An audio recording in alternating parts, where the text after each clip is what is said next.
Hello, everyone, and welcome back to another episode of the Milsurp World podcast. I'm Danny. I'll be hosting today's chat, and we are here with Aaron, Jared, and a special guest, Jeffrey. Say hello, everybody. Hi.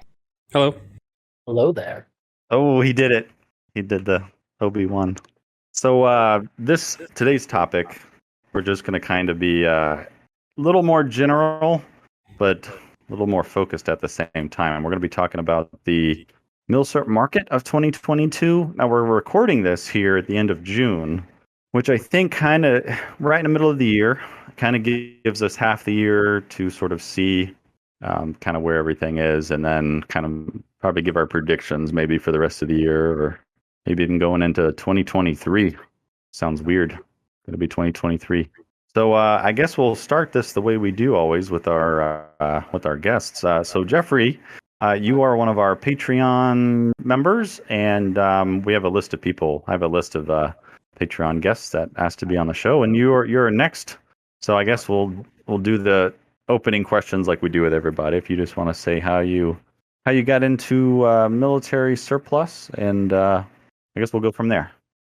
Sure. So, for lack of a better way to phrase it, I kind of want to say that I got into military surplus almost by accident. I ended up just getting out of army training, got back into college, and it was literally just walking into a gun shop and finding a Milsurp rifle for really cheap. That kind of sparked my interest. Nice. What was your first one? 9130? Actually, no. It was a Type 99 Arisaka. That's a good first one. Took me like a month to find ammo for it. But I'd say that's an uncommon first one. Yeah, it is, but it's good. I like it. I like that it's different. it also helped that I ended up buying it back. I want to say it was 6 years ago now for like $250. Yeah, that sounds about right. Yeah. What kind of a Type 99 was it? Was it like an early or mid or late or less ditch? I'm working off a recollection because unfortunately I sold it a couple years later. But if I remember correctly, it was a early production Toyo Kogyo rifle with a late war mismatched bolt in it. Okay, pretty. That I feel like if you get into Type 9, are you still into Japanese rifles or? Yeah, that's definitely like an area of collecting interest at this point. Yeah, I feel like that tends to happen with whatever your first one is. You kind of really get into it. Yeah, I can see that. I think that's why so many people are like Mosin collectors or like Finn Mosin collectors, because all those cheap 9130s. Yeah. I mean, it also just helped that for the longest time, just comm block surplus guns were real cheap. Yeah. Type 99s still are. I think it was about a year ago. I saw a last ditch 99 at a gun show, mismatched ground mum. That was like $250 or $300 or something. I just was like, oh, that's cheap. You can still find them. It seems like the last ditch guns, like nobody cares about, especially if it doesn't have a mum. It's like nobody. Yeah, I want to say the last ditch guns still are pretty affordable because most people still don't really like them because of how crude they look. But the early ones are just going way up there in price. Oh yeah, early ones with all the accoutrement is really those are like 1,000 plus. It's got like a 99 with the mum and everything. Like it's like 1,000 plus gun. Yeah. I've seen like we used to joke around about it all the time. Like a mum is 2x the money. Like if it's got a mum, it's like twice as much. 90% of the value is what the joke we always said. Yeah, that's it. Anytime somebody posted Arasaka is like, does it have a mum? That's 90% of the value. Well, I mean, the crazy part too now is I remember just seeing a couple of days ago, I think it was on gun boards where they actually showed that someone was actually like putting mums back onto faced rifles. And I'm like, yeah. Oh gosh. Really? I'm glad you brought that up. Yeah, I remember that thread. It kind of went viral a little bit, like in the Milsurp community viral, you know. Yeah. Yeah. It was. I forgot, where did he post it on? He posted it on Reddit, and then I think it was Reddit and gun on boards. Facebook. Yeah, it looked like he had one that was pretty ground, and I think he sort of like polished the whole receiver to take out like the grind marks, kind of like round it up, because it looked just like bare steel. And then he stamped a mum in it, and then he reblued it, and like the final product didn't look too bad. Like if you didn't know Arasakas really, and you just sort of glanced at it, you might not necessarily know that it was like remummed. That'll be That'll be the term, remummed. But yeah, that was pretty interesting. A lot. He seemed to spark a lot of like hatred. Like I was reading some of the comments on the pictures on Facebook. Like people seem to be upset by it. Well, I mean, you got a lot of folks that are definitely into the whole you need original condition and any changes automatically devalues it. Yeah, I I kind of understand that, but like, I don't know. I don't know. How do you feel about that, guys? I don't know how to feel about that. Yeah, I was kind of thinking of it, and it seems like so. I think heard Mark say this, where like people were saying, hey, it's a really cheap gun. It's like if it's a like a rough last ditch or whatever, it's like a $300 gun. So what, he's adding the mum to it or whatever, and then I think Mark's statement was like, yeah, well, K98Ks were like an all matching nice K98K were $300 guns back in the day, and nobody cared, and they were sporterizing them. So I guess it's a sort of thing now. Like just because a certain gun is common and or cheap right now doesn't necessarily mean it's okay to mess with it. But but that was a pretty good point. But yeah, I'm not sure how to feel about it either. I think my opinion on that would be it depends on your purpose a little bit. So if you're doing it because you like that, I mean, it's your property, you can do whatever you want. But if you're doing it to sell it as a fake, you're being an asshole. Yeah, I don't think he was. I think he was just doing it to make it look better.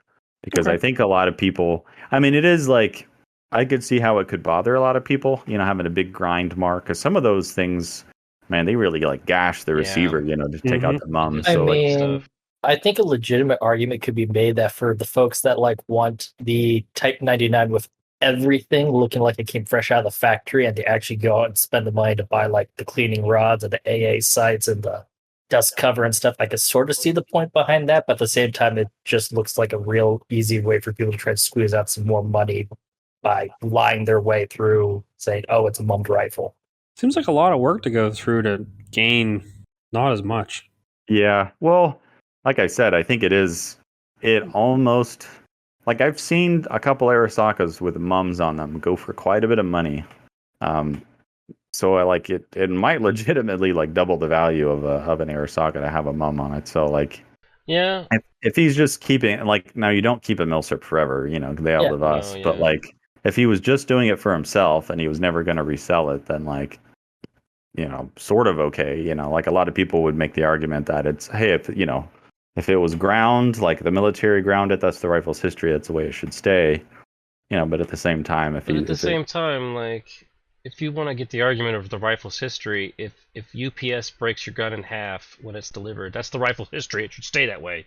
You know what I mean? The old UPS duffel cut. Yeah, like where does the argument of the history stop when it gets to you?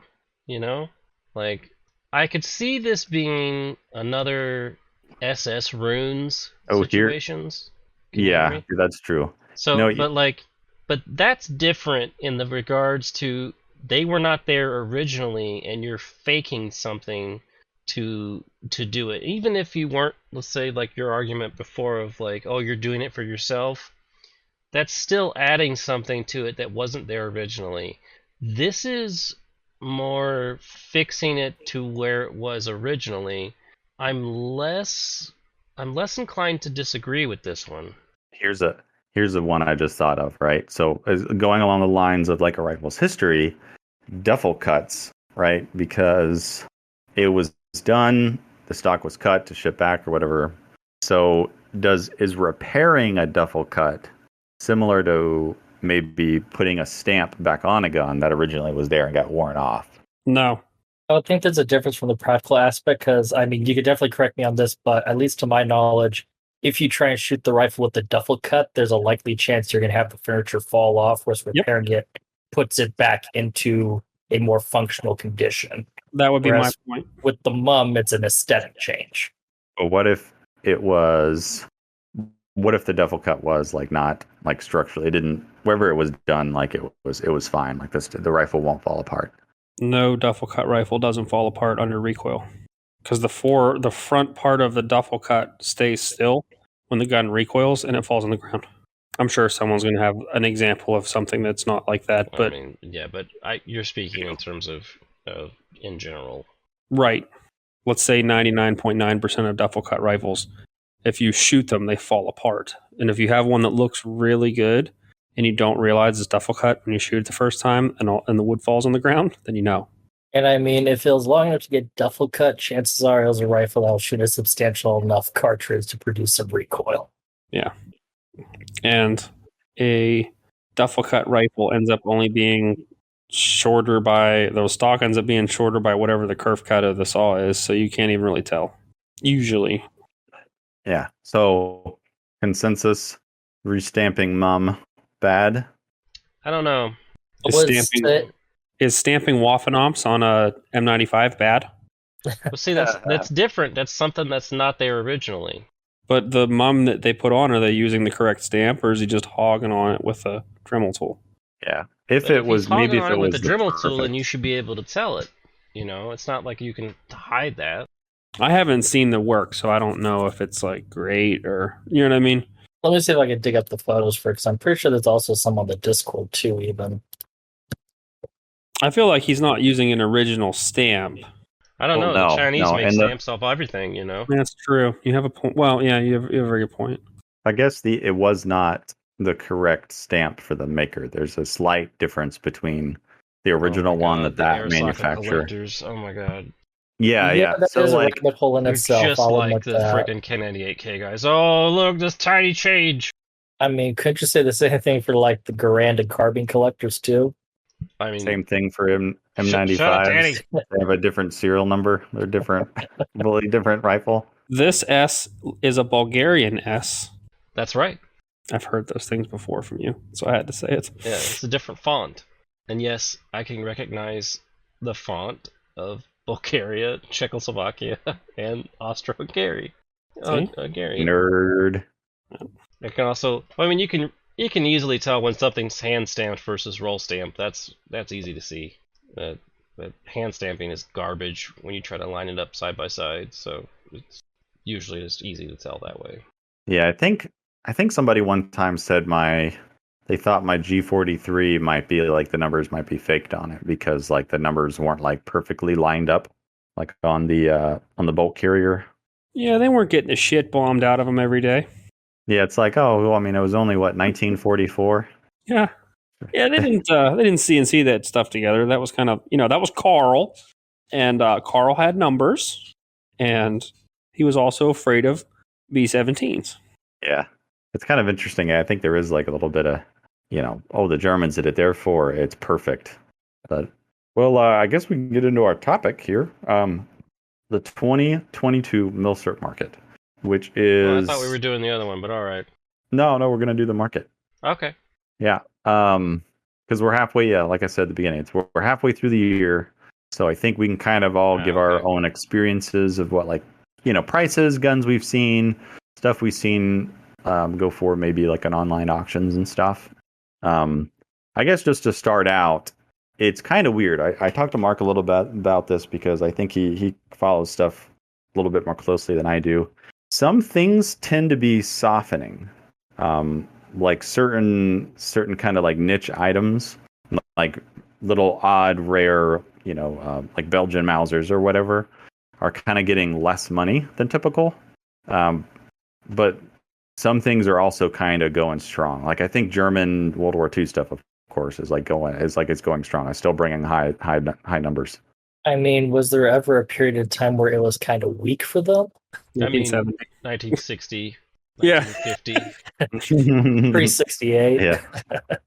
I think that's fair though, because just a couple stores I've popped in, because now I can actually afford guns again. It was strange to see some things where they were listed, and others were what I would call normal. So, as an example, 03 normal Springfield was like $1,000, $1,200. That's kind of where I expect to see it. Where a Type 44 Japanese carbine was $800. That was well under the value that I know that they typically would go for. Yeah. Yeah, a little more niche. Mm-hmm. So I sort of wonder. I mean, a counter argument for that too, though, is I could also just say that the prices for the more niche stuff is a lot more variable depending on how in the know you are. Because for every like $800 Type 44 carbine I've seen like another one that tries to get sold and does get sold for like twice that much. Whereas like by comparison, like you mentioned earlier with the Springfield, it's like you see them more in that general price range that they're averaging on, and it doesn't deviate as greatly. Yeah. Oh, I got a Type 44 story. So this, I was at a show this weekend, and there's this guy there. I walked past his table, and I recognized him, and I recognized the Type 44 on his table. He's probably had this Type 44 for like a year. I've seen him at quite a few shows with the same exact gun. He's been asking $800 for a while. It's ground mum, no dust cover, but everything else is like pretty decent on the gun. And I made a comment to him about it because it was, he was asking $800 for like a year. It was $790, and I just said something about like, oh, you went down $10, like you just kind of made a little joke about it. And he was like, well, if you want it, I'll give it to you for $700. And I was like, oh man, like I was standing in front of it, and I was really kind of thinking about it, and I'm like, man, okay, maybe I should do that. I was like, 700 is pretty good, I have a dust cover I could put on it and everything. And I took like one step to the left because he had a bunch of bayonets, and I started looking through his bayonets as I was thinking of it. And a dude walks right up next to me, picks up the 44, offers him $725, and he accepts it. Like right then, right as I'm thinking about buying this gun, and I've seen it at multiple shows for like a year, and then it buys right then when I'm thinking about it. You gotta buy it now, Danny. Mm-hmm. That was your tip in the video. Yeah, I know. You didn't follow the rule. Tip in your video. Just stand there. I know. Yep. But he'll definitely try to peer pressure you into buying stuff, though. When you tell him you found, a good deal, he's Johnny on the spot, like, you should buy that. Yeah. I'm kind of glad I didn't, though, because I ended up buying like a bunch of other stuff. But I spent quite a bit at that show. Oh, yeah, we didn't do recent acquisitions. You want to do some recent acquisitions? I actually have one because I bought something. Yeah, I saw a rather cool German pistol. Yes, I bought a Langenhahn. It's a 32 semi-automatic from World War One, and for a very good price because underneath the pistol, they didn't know what it was, other than they had the Wikipedia article printed out with it. So that way, always good. Yeah, it was like $800, and it's in beautiful shape. They're like, I'm sorry, there's no holster, or I'm like, the mag's in it, and I'm like, it's fine, They're like, well, normally there's always this extra stuff. I'm like, I know what this is, like it's okay. It was cool. Yeah, for those that do not know, the Langenhahn pistol is a German pistol. It was made during World War One. About 55,000. I got a little spec sheet up in front of me. 55,000 of them made. I think it's based on the Browning 1900. Mm-hmm. So it's pretty similar to that with the recoil spring above the barrel, and it's kind of notable for having like a big screw in the back of it. So like when you're aiming the pistol, you're kind of staring at a big flathead screw in the back. And it does move. It'll move just a little bit each way. Yeah, it's interesting. I really like the way it looks. I like the way that pistol looks better than the Browning 1900, I think. It looks a little more beefy, maybe a little bigger. Mm-hmm. But it's in 32 ACP, the prolific cartridge of its day. And they actually made a decent number of them, apparently. Yeah, 55,000. Yeah, it's one of those weird things where like every now and then I'll say like something to my wife like, hey, they only made 10,000 of these. Wow, and she's like, 10,000? That's a lot, And I'm like, well, that was, 100 I years mean, ago. it's not a lot when you think in terms of a military contract and how many of them most likely don't exist after however many years it's been since they stopped producing them. Yeah, they made 14 million K98Ks. They only made 55,000 Langenhahns. And the Soviets made like somewhere around 25 to 30 million Mosins before 1945. Right. But yeah, it's the only one I've ever seen in real life. And then I saw it in my local store, and I got a good deal on it, I thought. So Nice. You get anything recently, Jeffrey? Yeah, actually. I don't know if you remember the conversation I made a couple months ago, but I managed to snag stereotypically another Type 99 Arisaka for $50. Ooh, that's dirt cheap. What's the deets? It's a one that's gonna blow up. That's what it is. Tomato Nah, the steak. short story was I ended up selling another firearm at the gun shop, and they were about to give me back the money for that. Why notice they had an Aerosock on the rack, and I ended up taking a look and said, "Yeah, just put whatever you're supposed to give me for that on that. I'll cover the difference," which was about $50. So I Nice. paid for it with a Glock and $50. Nice. Yeah, I bought a Type 99 a couple weeks ago. About Nice. 3 weeks ago now. Yeah, found that at a local shop. Pretty good. Aaron, do you want to go with your recent acquisition, sir? What? Or wait, you haven't got it yet, so it does I not. haven't have it Wait, yet. It's delivered, but it's not. I Oh, can't it's- pick it up yet. why can't you pick it up? Because you have to cool off. Yep. They don't want you to be doing any fully bolt action drive-bys or whatever. When can you get it? You said it's a 3-day. Yeah, it's 3-day period now in Illinois. So Thursday. I mean, I'd take 3 a lot faster than 10. Are you in? Where you at, Jeffrey? Currently, I'm staying in California until I leave for my deployment. Boo! I'm sorry, just had to do it. Yeah, I know. Every time I try to leave the place, it always drags me back. And sounds like my old hometown. There's some places have like gravity, like it just pulls people into it. It's kind of weird. Yeah. Yeah, in Florida, there's a waiting period for handguns if you don't have a concealed carry license, and I had to do that once, I think, and that kind of sucks. But yeah, luckily here in Missouri or whatever, it's pretty good gun laws. There's like one bad gun law in Missouri that I kind of hate because I ran into it like right after I became a Missouri resident. I ran into it. It's you can't buy a firearm from a state, like physically from a state that's contiguous to Missouri. So like if the state doesn't touch Missouri, you can't buy a gun from it. And I found out because I was driving through Alabama and I stopped in this random gun shop and they had a beautiful Persian Mauser, like the long rifle. It was all matching and had a bayonet that matched the rifle, and they wanted $500 for it. And I was like, sweet, I'm gonna buy this gun. And then they hand me the form. I hand them my driver's license. They look at it with Missouri, and they're like, "Oh, sorry, we can't sell you a gun. Not from Missouri."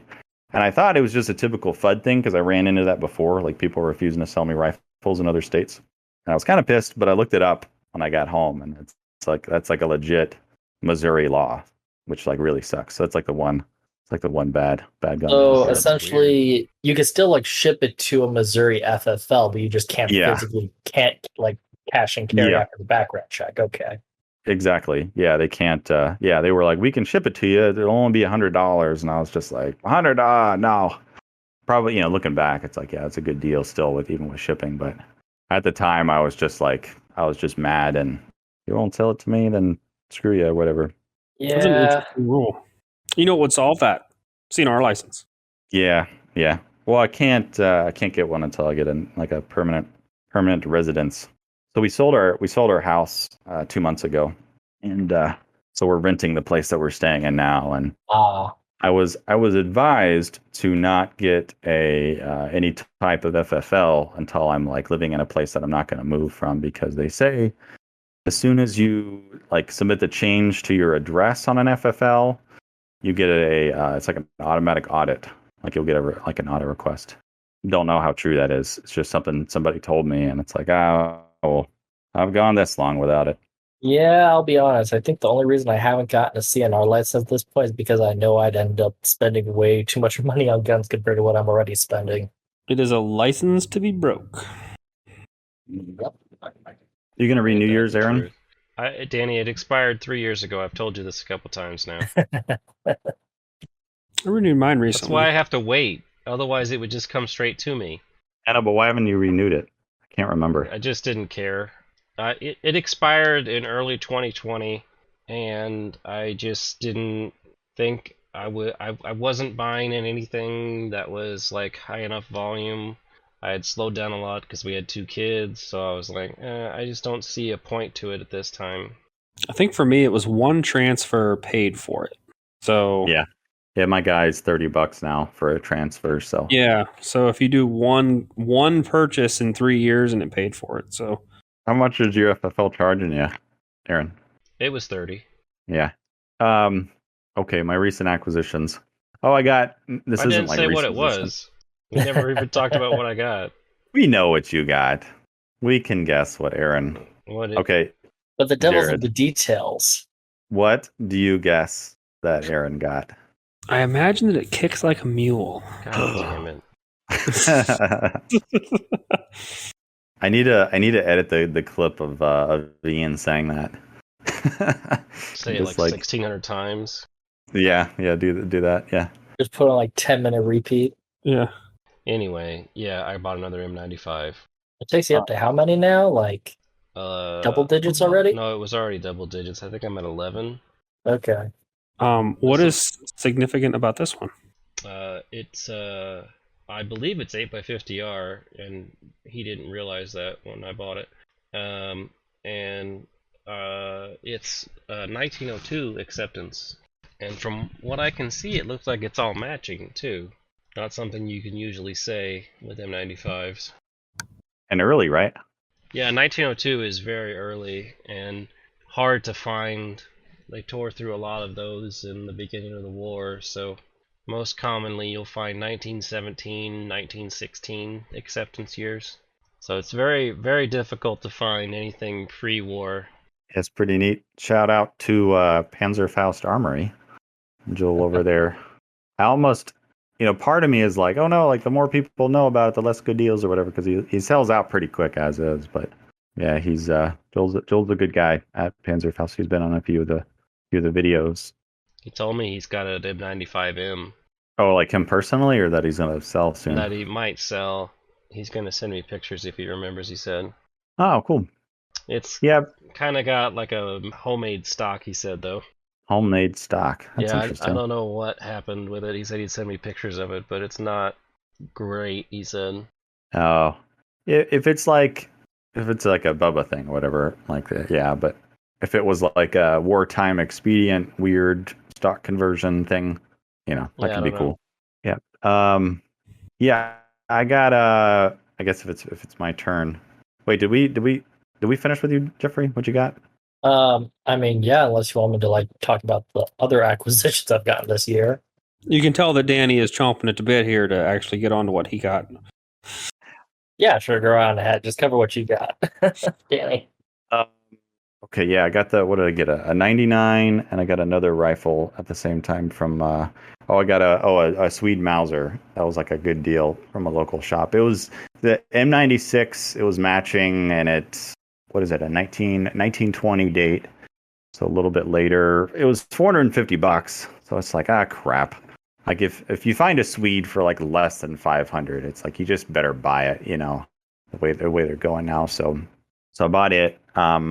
What did I get? Oh, and then so this weekend it was kind of a weird Saturday at the gun show. It was kind of weird. I did a whole bunch of horse trading back and forth because so a friend of mine, Craig, brought in an SVT 40, like from his personal collection because he wants a Galil in 7.62 by 51. It's like a 308 Galil, and there was one at the show that he wanted that was like $4,000.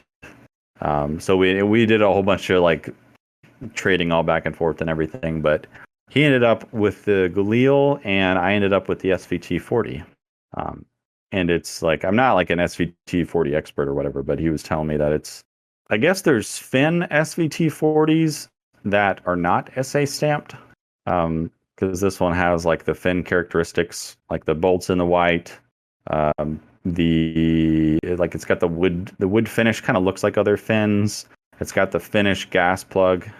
And just overall like that non sort of refurb SVT finish. So got that on Saturday, and then I went back. I was talking to a guy. And it kind of pays to like be friends with people like at gun shows and stuff. Because I was talking to a guy and he mentioned like a personal gun he's wanting to sell, a Persian Mauser.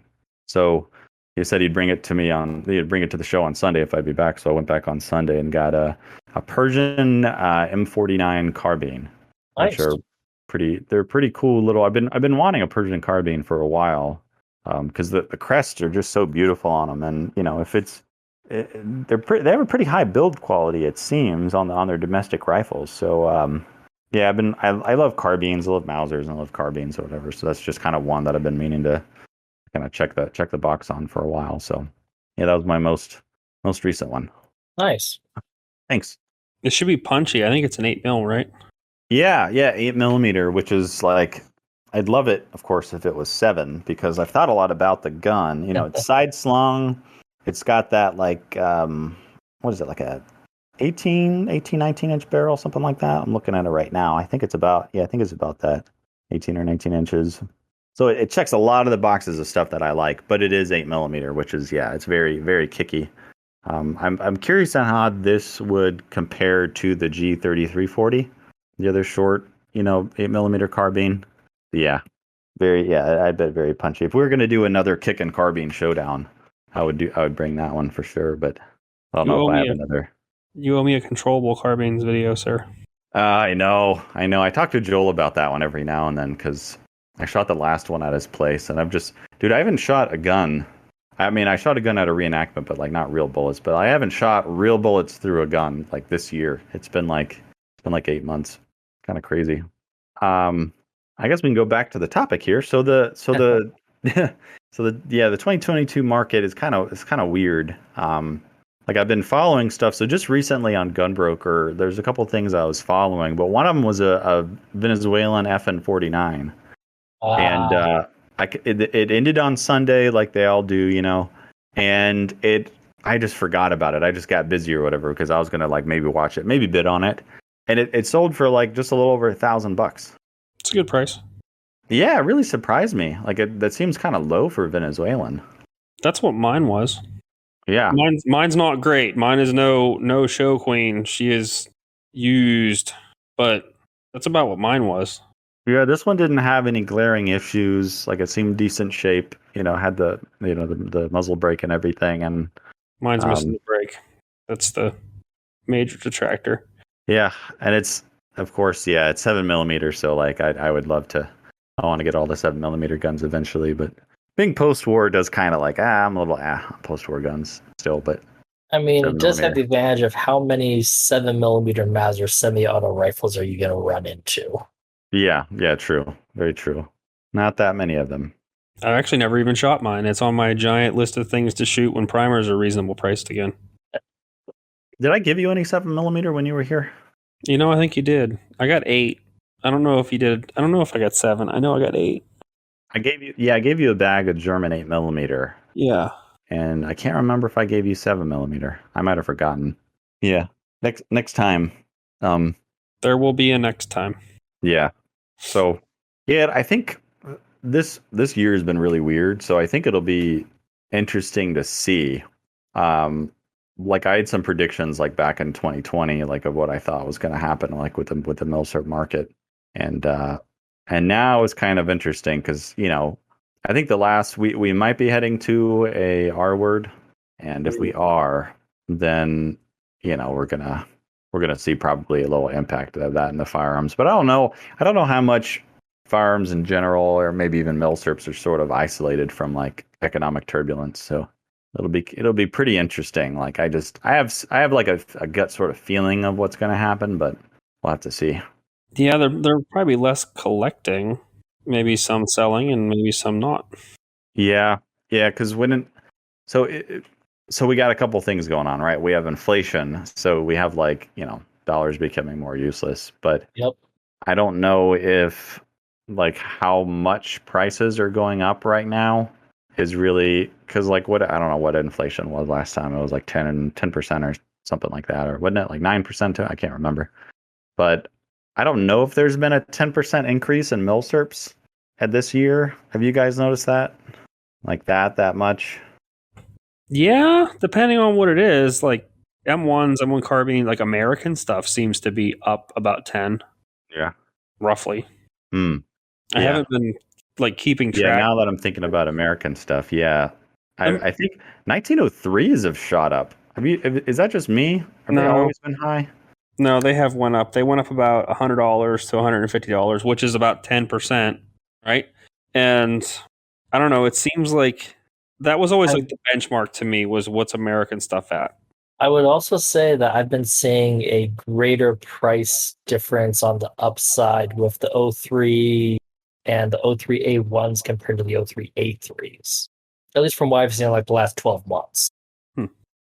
Yeah, I bought an 03A3 for I think like $600 or something like that, like 2 years ago, and I think I traded it, and I got like $100 in trade value or something like that for it, which like I just thought was about average or whatever. Like it wasn't a great shape sort of gun, but now when I'm like shoot, when I see what they're going for now, I'm like, man, did I under trade that? I mean, I got it so cheap. I just thought like they weren't worth that much. No, they're like a roughly they were at that time around $1,000 rifle or under, so like 8 to 1,000, and now it seems like they're 1,000 to 1,200. Okay. If I was to, sit down and tell you exactly. Yeah. Yeah, G43s. I've been following G43 prices. That's just up and up. I don't know what it is with those lately. It's because they're badass. Yeah. Yeah, they are pretty cool. I think I got into them like damn freaking 10 years too late at least or something. But yeah, they are pretty cool.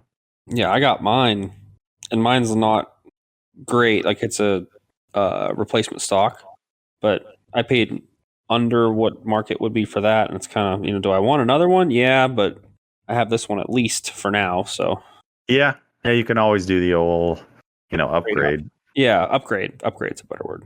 Yeah, just sell it to pay for another one, which is kind of what I was planning on doing with this SCT-40 that I got. Was just selling my refurb to pay for this one. But then it's a little bit like, do I wanna just keep it? I was wondering what you were gonna do with the SVT. Yeah, my other one, the refurb. Yeah, since water and wet dirt, since it melts steel, I thought I could might as well just sell it since it's ruined. It's irreparably. Right. It is irreparably ruined forever because it got water on it. So I still get comments on that mud test video, man. So every now and then they're pretty good. You're ruining history. You're destroying the whatever. But nobody can quite articulate it. Nobody can quite articulate why it destroys it. And apparently nobody was complaining when Forgotten Weapons and In Range were doing that. Yeah, I wonder. I haven't checked their comments to see what they get on it, but yeah, they seem to most of the comments on mine seem to be more negative. But yeah, I guess if like Joe Schmo does it, then it's like, what are you doing? But if Carl does it, it's science. It was I remember watching those and thinking, I can't believe he did that. But then I thought, I mean, it's made for that, and I can't believe he has chosen to clean it now. That's great. Like, yeah, I mean, the worst part is having to clean them. That might be the disconnect where maybe they wouldn't clean it as good, and then that like they've ruined a rifle in the past by not or gotten one that had that happen, or not that, but like let's say got corrosive ammo through it and not cleaned it, right? Oh, like do people just assume you're not going to clean it, so they assume that the rifle's going to be destroyed? I mean, that's about all I could think of as to why it would be ruined forever. Huh? Yeah. Or maybe they think it's made out of like paper mache and breadsticks. Yeah. Well, the guns never got dirty during the war. They never got called wet. A timeout when it got rainy. Yeah, they did. So they never got wet or anything like that. So this would be brand new to the rifle. Or it's called off due to rain. It's like baseball. Yeah, I mean, didn't they do that during like the old musket days? They just didn't because their powder would get wet or whatever. I'm talking way out of my depth. I don't know anything about front stuffers. I mean, they have bayonets, Danny. And cavalry. I wouldn't think they called off the war due to rain. I mean, they almost called off Operation Overlord because of rain. Yeah, but the war was still going on. Yeah, but I mean, looking back in hindsight, how many people would actually believe, oh, wait, D-Day was stopped because of rain? Yeah. That's kind of funny. Was it like cloud cover for air support? That was part of it. I think the other one too is something about proper reconnaissance as well. Okay, well that I can understand that. I guess it was the largest naval invasion of that time, wasn't it? Probably still is. No, I think Okinawa ended up being bigger or something. Because every time if you watch a documentary or something on it, they always say it was the largest naval invasion to date, which to me feels like there was another one that was bigger after. And the only ones that I know of, at least from World War II, is Okinawa. They may have exceeded that figure with the reinvasion of the Philippines. I thought the Philippines was before. No, it was 44. It was 44, but I'm digging through memory. I'm pretty sure they reinvaded the Philippines like 2 months after D-Day. Okay, so it could have been that then. It was Yeah. that when they say it in all of the like documentaries and stuff, they really make you believe that there has been one since then that is bigger. Okay. So I'm looking at a thing about it, and it's the top 5 largest amphibious invasions, and Okinawa's number 2, and Normandy's number 1. Huh. Well, that answered that question. Yeah, I've learned something today then. That's awesome. What did we learn? D-Day was the largest invasion. Okinawa was second. So the way they say it in documentaries is strange. Yeah, the Okinawa produced nearly 4 times as many deaths as Normandy, though. So it might have been like the most deaths of a amphibious landing or something like that. Interesting. So would Gallipoli be third? Gallipoli, yep. Gallipoli is third. Yep. Invasion of the Philippines was 4th. Okay. Battle of Incheon is Incheon in Korea. Incheon is 5. Yeah. Huh. Imagine that. Yeah. Geez. Speaking of amphibious operations, there's some interesting stuff going on in Europe right now. There's an amphibious operation going on across the river.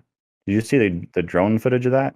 No. It's kind of a weird war because like you can see it like almost like real live time, yeah, and in high def.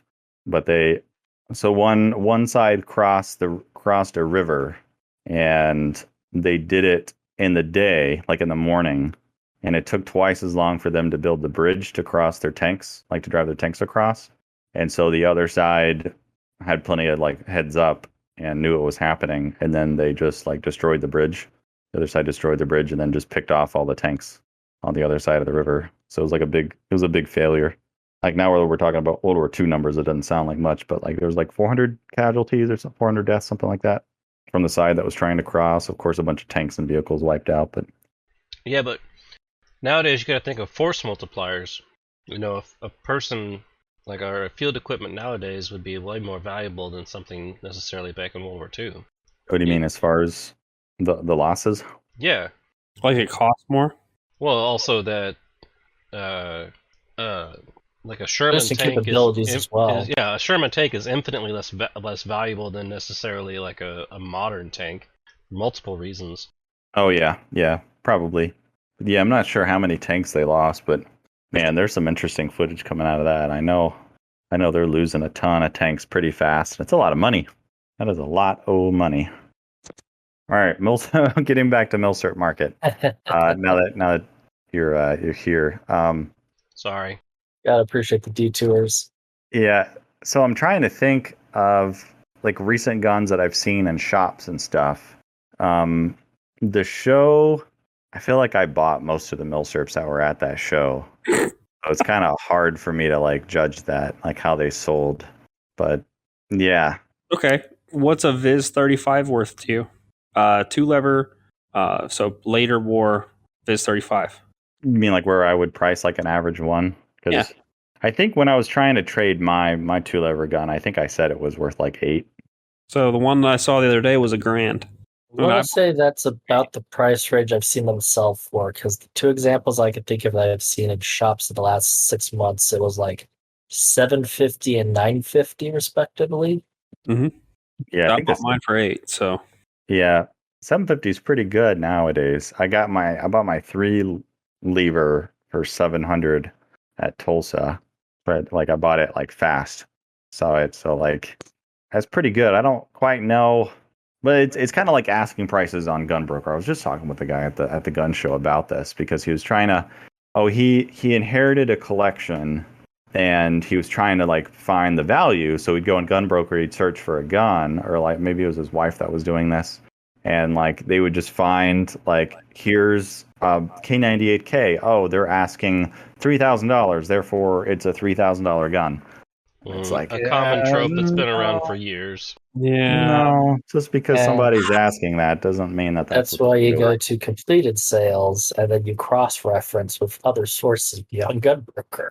Yeah, you know what sucks though? Gunbroker, they just limit how do I put this? it's a shorter time range now. They don't keep such a large back catalog of sold firearms anymore. I think it's that's only like unfortunate. 3 months or something. Because that was always very handy. Yeah, I know. Like if you go there and you search for something now, it's very limited. Like you could search for like what was I was searching for something that I know like more than just one has sold on Gunbroker before, but there's only showing like one because only one sold in the last 3 months.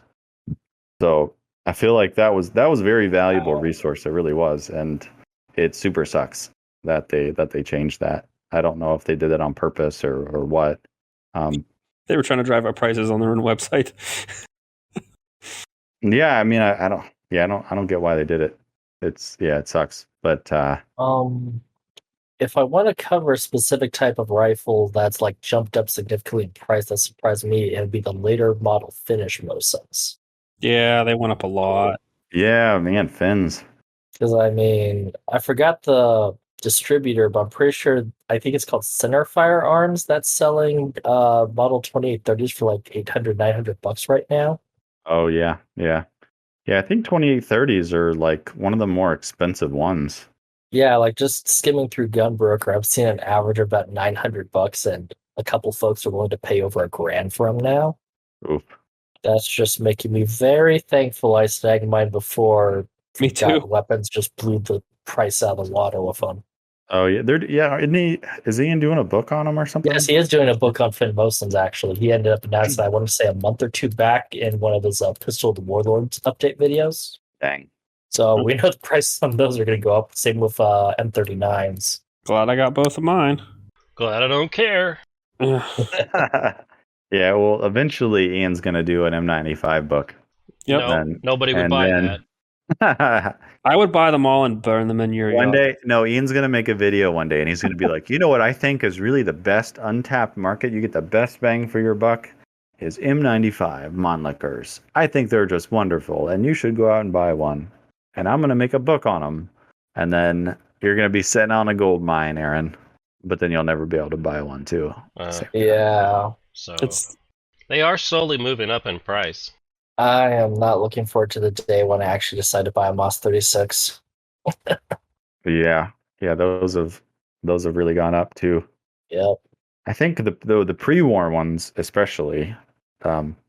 Yeah, that's I think what surprised me the most is how the Century Arms conversions for the 308 French rifles are now selling for similar prices as the original 7.5 French rifles now. really. Is that due to ammunition availability, do you think? I think so, but I also think it's just a case of it's French, so you may as well get it. Mm. Because I remember, I want to say, gosh, I really had to dig back in my memory. About 7 years back, I noticed there's like a $100 to $150 price difference between like the 308 Century conversions and the original like 8mm Lebel or 7.5 French rifles. Yeah, I would agree with that. I remember. with the 4956s, there's a definite like increase in price for the 7.5 original ones. Yeah.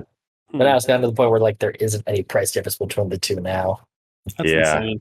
You would think that the original chambering would be a clear winner. But I think you also have a point that's just a case of ammunition availability, and at least they can get 308 right off the shelf most of the time compared to 7.5 French. yeah, huh? Yeah, I wonder how much of that plays into like Japanese stuff being fairly cheap, like kind of historically cheap. I think that is like a major reason, though I'd also say the other major problem too is just a lot of the fun lore behind it. Yeah, that's true. But I've always wondered, like, if Arasakas were in like 8mm Mauser, like how, or 30-06 or whatever, like how popular would they be? Funny enough, that is a actual market because there are actual like military issued Arasakas chambered at 30-06. Yeah. I used to have one of the US ones, one of the US 30-06 conversions. Yeah. I think But I the mean, last like, time I of all saw of one of them. those too was just the price jumped up on that too. Yeah. I love conversion guns like that. So that's a topic we were talking about doing forever. But that's its own niche too, though. Yeah, it's very, very, very much so. Oh man, I follow Axis Arms and like their website. And I just popped on there. Like I usually go on there like every day and check. Man, I popped on there and I was looking through, and I saw they had an Arasaka that like sold, But then I noticed it's a 762 by 39 conversion that they sold. I was like, damn it. That guy's really nice. Yeah. Yeah. I went there not knowing that he's only open for by appointment. And I was just in his area for work. So it was kind of one of them, they're paying me to be here, I guess. So I went there and he didn't care. He opened everything up and he like showed me stuff and he was just a really nice guy. Like, Nice. I was very happy with I haven't met him, but from our interactions, he does seem like a very nice guy. Yeah, super cool. Like if he's listening, I really enjoyed you. You were awesome. Like, Oh. yeah, he was even just like showing me stuff because he thought it was cool. Like he had Hank Williams Jr. He had his 45 caliber revolver. Like it was awesome. He had the letter of authenticity. Like he had everything there. And he's like, "You want to see Hank Williams Jr.'s 45?" I'm like, yeah. Does the Pope shit in the woods? You know? So that was an amazing experience for me, and I got to tell some of my friends, and they were very jealous. Not a Milsurp, but still very cool. I guess I should check Axis Arms daily because apparently I just missed getting a Yu-Gi-Oh converted M95 there. Yeah. They're one of the websites that I keep up and kind of check fairly regularly. Yeah, I would buy anything off that guy and not feel bad, like because like some stores, like you've heard a lot of bad things about them, or this sucks. But that guy was honestly like an awesome dude. Highly recommend. Like super cool, laid back, very nice person. I would buy anything off of him and not regret it. Yeah, that that reminded me of thinking of like gun sellers that I've dealt with or whatever. I forgot because it's still in the box. I bought a Peruvian 1935 from Mustache Man. Mustache Man. You and my wife, man, how do you leave things in boxes? I get so few boxes that when something comes in, I'm so excited. And she's like, "Oh yeah, I got it off Amazon." I'm like, "What's in there?" She's like, "I don't know. It's been on." Well, I've been saving it literally to do an unboxing video do the damn video and open the box. Christ, give me anxiety. Yeah, I know. Well, I'll tell you why I haven't opened it. So, I'm on his email list. I get his email about his like new stuff, and I go and I see Peruvian 1935 and the original, 765, and I'm like, awesome. I would love to have one. It was a good price, so I just went ahead and emailed him right away. Cool, I want it. And of course, I'm very excited because that'll make the trifecta of the 1935s, right? I have the Brazilian, Chilean, and Peruvian. Wait, what is this? What is this, Aaron? Nothing. Just bringing up those 1935s again. Well, I bought. Okay, talking about the. I mean, it was a very good year. Yeah. Okay, so this one's an FN gun, Aaron. Okay. The FN pattern is different than like the Mauser pattern, Okay. but yeah, I guess Peru was like the only country to buy it. So, anywho, I like the next day, I think I pay for it or whatever. I send the email. It's kind of funny the way he does like his payment things. You have to send like 2 emails to 2 separate like email addresses like to pay for it. If it's like very retro because he's been doing it the same way for like 20 years. How do you feel about that? And I realize I'm interrupting your story, but I've always wondered, how does that like? Do you care? Like, does it work? I mean, do I care? Yeah. No. Because that's like the great thing about paying with credit card is that you're not liable for any like charges. It's not your money, it's their money. Yeah, it's not their money. So like if somebody takes your credit card numbers, like it's not your money that they're stealing. You can get it all back. Might be a pain, you have to get a new card and stuff like that. But like I'm not super worried about that. But I guess according to him, like it's a surefire method, and nobody has ever. Yeah, it was a bigger deal back in the day because you couldn't track your information as easily now. Like you'd only get your statements once a month, so they had like a whole month if they stole your credit card to figure it out. Yeah, and I think he is very much set in his ways. I met Dennis at Tulsa and talked to him for a little while, and he's a nice dude. I think he told me that there's like it's like I forgot how many. It's in the tens of thousands of people that are on that email list, and it's nuts because like he must just be flooded, inundated with all these emails. Like every time he does one of those lists, like it just seems like there's got to be a better way. But he posts them on his website, and people email him that they want stuff, and that's just how he does it. Like he doesn't have a checkout cart system or anything. It seems like it'd be an easier way for him, but Whatever. it's Way, his right? business. It's his so anywho, so I get so I pay for the 1935, and I get a call, and it's him, and I'm just like real surprised that he called me like right after I paid for it, and he was being very cool. He's making small talk. We're just talking about whatever, and then he's like, "Hey, I messed up when I listed this rifle. I put it as it was the original 7.65, but now that I'm looking at it, it's actually one of the 30-06 conversions." And he's like, "So, I just wanted to ask you about it, see if you still wanted it." He didn't offer like a price reduction or anything like that, but he kind of put it like, if you don't want it, it's no problem. There's like, I think he said there's like 9 other people that emailed that they wanted it too. So like, which was a little, didn't quite know how to feel about that, because that made me like kind of go like, well, I better get it then if there's 9 other people behind me, like, I ended up buying it anyway, of course, but yeah, and so it's still in the box. So like if it was the original 7.65 one, I would have unwrapped it and fondled it to death, but like I was a little bummed that it's the 30-06 conversion, so I'm less excited to see it and get my hands on it. I don't But at even know least if it's broke. I don't even know if it's broke in the box. At least he kind of manned up and called you, though. You know what I mean? Yeah. Like I'm not trying to say anything bad about Dennis. Like I'd buy from him again or whatever. It was just just sort of a bad situation. I've never bought from him, but like today the list came out and there was a couple of long lever martinis on it, and I was kind of drooling over them in my garage. But I wondered how. Ooh, that's really loud. I wondered how you felt about that weird way of purchasing.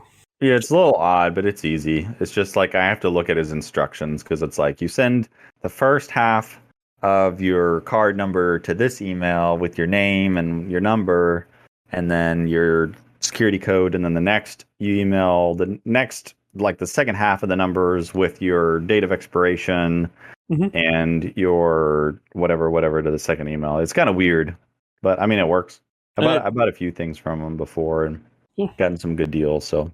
Say, seems legit. I mean, obviously it works because he does it all the time. So if you feel like if it didn't work, I mean, the internet would explode, because that's just how the internet is. So yeah, it's almost like a time capsule of buying Milsurps. It's like you're buying them the way you bought stuff on the internet in the 90s or something. Like it really kind of feels that way. Even his website styling and stuff, I don't think it's changed. It's always been the same, like background and stuff, right? Yeah, that's very true. Because it's that, like, it's hard to explain, but it's very 90s. Yeah, it's just there's no other way to say it. It's all text. It's Yeah, and it's colored. Even like the emails when you get them, they're like black background, neon writing, which is honestly helpful because you can see it really easy at a glance. But, yeah, a lot of his text is highlighted, and he's got on his homepage when you go, he's got like. Man, this website really is a time capsule, because it's got like cartoons from like 9/11. Yep. And like a poem about freedom, and yeah, wow. Oh wait, 29th anniversary. Empire Arms has been on the web since its infancy in early 1993. That makes total sense because it hasn't changed since then, and that's okay. We are not some Johnny-come-lately company. We actually know how the internet works and have customer satisfaction as our number one priority. We will be very happy, all caps, that you found us, and will, caps and bold, tell others. Which is what we're doing right now, to be fair. That is exactly what we're doing right now, Dennis. So yeah, we're not. Hook a brother up. We're not negatively doing it at all either. This is actually genuinely liked. Yeah. I mean, according to him, he pays like over asking price for guns if he thinks it's worth it.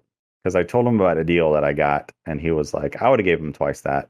And I was like, what? I was kind of like, what? What? He's like, well, yeah. He's like, I want the return customer. So I want people to be blown away with how much money they got. I want them to go back home and dig out some more out of their closet and bring them to me. I was like, oh, well, you've been doing it for 29 years. You also got to figure out if they have more than that too. Yeah. If it's just like, oh yeah, I got this thing that I found in a closet, he's not gonna pay double to that guy. Mm-hmm. He's gonna pay double to you, Danny, if you sold him something, and then you're gonna come back to him in the future. Mm-hmm. He's willing to spend a little bit of money now to make a lot of money later. Yeah, kind of makes sense. We'll see. He didn't have much stuff at Tulsa. He bought a bunch of stuff at Tulsa. So there's a guy who's fairly local to me. He's a dealer from Iowa, and it's every now and then I'll drive up and see him at a show up there, and he always has really good prices on his stuff. And he's just like, I price to sell. Like I just do, you know, he does volume, and so he prices to sell. He doesn't care about squeezing out all the money. But Dennis bought like a ton of guns from him.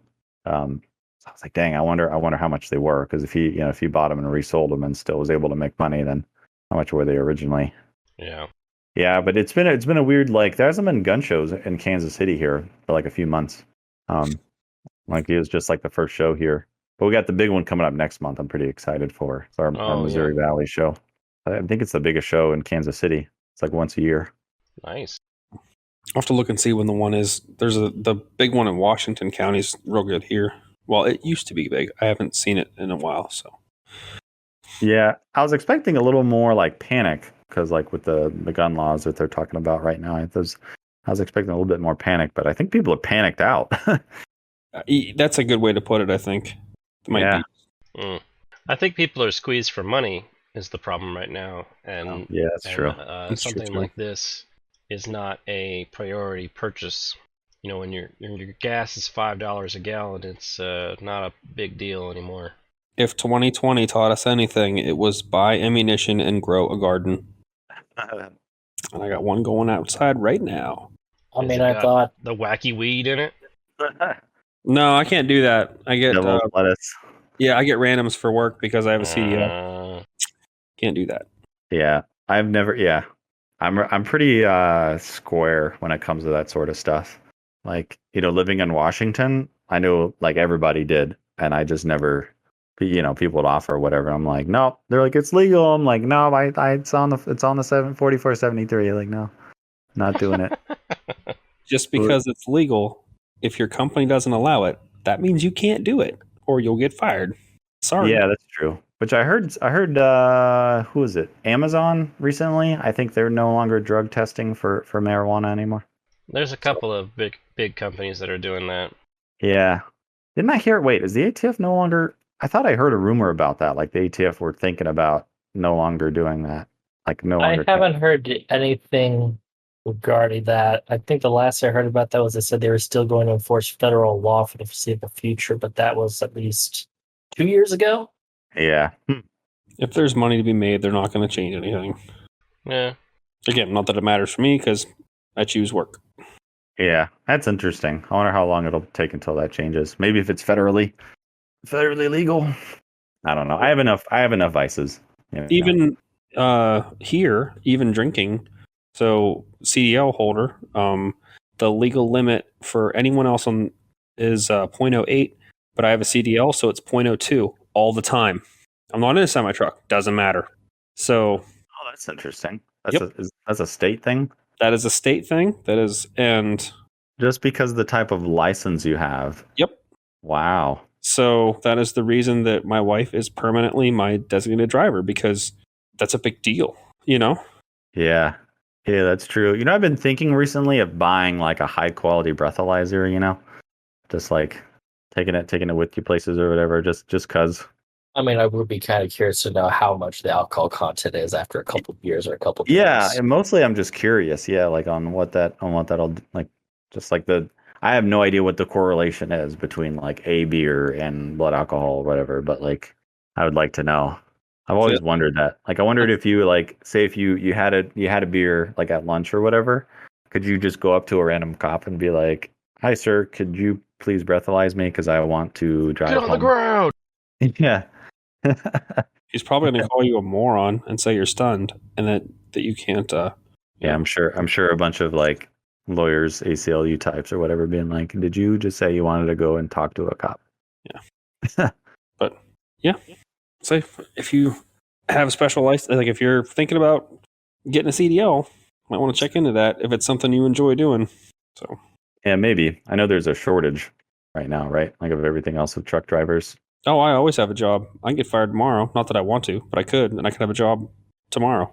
So it's nice knowing that. So good with the bad, right? Yeah. Or Yeah. Say it's same with skilled labor. If you know a trade, you can get fired tomorrow, but Yeah. you can probably get hired tomorrow too. So that's how I always. Is there any other part of the market we should discuss, Danny? I was gonna say, yeah, we're kind of really. we haven't really touched on handguns that much compared to rifles. True. Yeah. Huh. I don't super follow handguns as much as rifles, I guess. I mean, for an easy benchmark, do we want to say that like the GI 1911 market's gone up 10%? Has it? I honestly don't know. I don't really keep track of 1911s. I got mine off of Danny, so I never really had to after that. I don't really know what the CMP, how that's affected it. Well, the CMP, they kept all the ones that were rare and sold them off individually, like the singers. I don't even know if they've injected enough into the market to cause a significant price change is the question. Because haven't they only released a couple thousand over the course of like 3-4 years now? Yeah, I think they came in like 2019, and they were going to start 2020, and then COVID happened, so it kind of threw everything off. And I'm just hearing about people saying they're finally getting it like 12, 18, 2 years after the fact of onesies and twosies everywhere. You mean the government's not faster than that? They're actually doing it smartly if they want to keep the price where it's at. Limit your. That's true. It's like De Beers and Diamonds. I was literally about to say that. Yep. Yeah. Did you buy a diamond engagement ring? Me? Already off track, Danny. No, she wanted some other kind of rock, which made me happy because it was Yeah, huge me too. and like really cheap. So Yeah, I think we did. Yeah, we both knew about diamonds. We sort of hate diamonds, so we did. Yeah, I think we did. Morganite, I think. I don't even remember what hers is called. What's your rock called? Alexandrite. There you go. Alexandrite. Nice. Yeah, it's a goofy red rock. It's purple, whatever. It's red rock. Yeah, she doesn't like diamonds, so I didn't have to go through any of that. But I do know some people that have had to do that recently, and it's absolutely ridiculous. So I feel bad for them. Yeah. Oof. Not a great investment. If anyone's ever tried to resell diamonds, it's like nope. They just don't buy them back. They're just like nope. Like I found a diamond ring once at work, and like nobody ever came and claimed it or whatever. So like I still have it, and I've taken it places to try to like hey, how much would you give me for this? And like literally nobody wants to buy the diamond. They just want to buy it for like the gold that the ring is worth. They're just so it's like what that's weird. Like how are diamonds worthless? How are they so expensive, but yet like worthless enough that like no dealer will buy them? I don't understand these two things. It's because they're worthless to begin with. Yeah. Don't tell the guy at the jewelry store it's a rock though. They get really mad. I was looking at him like, man, that's a lot of money for a rock. And he's like, it's not a rock, it's a precious stone. I'm like, stone. He's like, yeah. Not a rock. Like it's the rock a mineral. It's actually it is a guy from Breaking Bad. There is a difference. We're gonna get emails from all the geologists that listen to us. It's a rock. I could give two shits less. I want to hear it from all the geologists. I want them to tell us. I wonder if we have a lot of geologist followers now. Yeah, so do we have any I want to hear everybody's predictions for like the rest of 2022 because if we have anything, man. I know, but I just want us to like give our best guess of what we think is going to happen because like say if there's, if we kind of stay on track of where we're going now economically and everything, like where do you think we're heading? Just the Milsurp market? Yeah. Like how's that all going? I'm pretty sure this should be a no-brainer, but I'm pretty sure the market in Chinese arms is going up once the book drops. Yeah. So there's kind of the Ian effect going on too, but because I'm pretty sure it's not going to just stay to like wonky warlord pistols. I'm pretty sure anything that's Chinese Milsurp is going to go up in value. I don't know. Like that stuff's already been going up anyway, because a lot of that stuff is like especially the SKSs and the SKS the AKs. Well, I mean, the Chinese AKs were going up through the roof just because they banned imports of those back in the 90s. Same with the SKS. Oh, but the difference, though, would be there was a much larger supply of the Chinese SKSs outside of China to import compared to Chinese AKs. I mean, they also realized that they could just shift them to somebody that they could sell them through. Well, I mean, also there's a bunch of different countries that got Chinese Milsurp during the Cold War that are finally now deciding they don't want them anymore. I mean, I did show Danny today somebody. I mean, it's different. It's a Yugo SKS, but I did see an SKS sold for $850. Really? Yeah. A Yugo? Yep. Yeah. I'd pay that for a Russian. Oh, Yeah. I actually remember there was I'll admit it was like way out there, but I remember I think a couple days ago on Reddit, some folks got a real big row over how SKSs were worth more than $300 now for whatever reason, and the big reason for it was someone actually was selling Yugo SKSs for like $900 and getting away with it. I'm going like, it's the market. What else do you want me to tell you? It's the market. Yeah. Somebody did also do a troll post on one of the Reddit subreddits where he posted an SKS and an M1 and said the SKS was a better rifle. And I was just like, oh, this is going to be fun to read. Oh boy, yeah. You know that somebody asked Ian that question in one of his Q&As, and I was really fascinated by it. I've actually thought of it quite a bit because like what would you rather have, an M1 rifle or an SKS? Like if you were gonna, I don't know, pick your battle war or whatever. Who am I fighting? We have a reliable source of M2 ball. That's why. Yeah. Who am I fighting? Ammo is not you're going to be constantly supplied. Ammo is not a factor. Get all the ammo and clipazines. I'll do SKS. If ammunition wasn't a factor, I'd line up with the Garand. Otherwise, I'd be picking the SKS just because it's going to take anything that's 7.62 by 39. I'm thinking. It's lighter. That's my big thing. It's lighter, yeah. It's lighter. It's smaller. Like crazy lighter. It is shorter, a little bit shorter. But like a Yugo SKS is. You didn't specify. About the same. No, I was thinking of like length. Yeah, if you could do like a real like Russian one or something, yeah. Yeah. Wow, that's a toughie. That's cool. Yeah. You could nitpick that. Yeah, it's a good one. I've thought about it quite a bit. I think I know. I think I would take the M1, but barely. Yeah, that's the best part about it. It's like whichever one you pick, it's pretty close. I don't know how close the decision was in your head, Aaron, but it wasn't a close decision. I've held both of them, and I've shot both of them. In terms of, it's over a pound and a half lighter, by the way, and it's not nothing. It's lighter, but it's 2 more rounds, but the sights suck. At the same time, how far are you actually going to be shooting at individual targets with those sights? Yeah. Here's the thing that I don't know, because I've never owned either one, and I've only ever shot friends of them that had them. I don't know, and this is getting into our topic that we'll bring up the next time we have a discussion, right, Danny? I don't know the reliability of They're not bad. one. The stripper clips suck. That was where I was thinking, like, I would rather have the M1's end block clip than the stripper clip of the SKS because they really suck to load. Yeah. Oh yeah. That's my main reason for choosing. I think I would choose the M1 just because of how bad the SKS stripper clip loading is. The SKS belts that you can get off of like Sportsman's Guide that were like $4 that hold 200 rounds, they're not bad, but the clip belts for an M1 are actually better. So I was kind of thinking the gear as well as the that's true. Yeah, you have to think about that. Yeah, that's the exact reason why I like to buy the gear to go along with the rifle.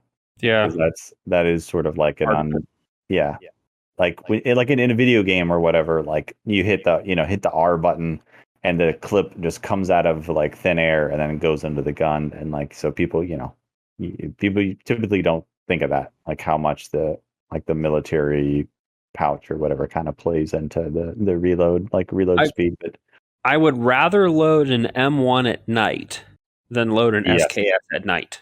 Yeah. And that's kind of where my mind is at. So, and I'm really splitting hairs, and I could go either way, but I think I would slightly lean M1 for a few reasons, and one of them is reloading a rifle at night when there's no moonlight is hard.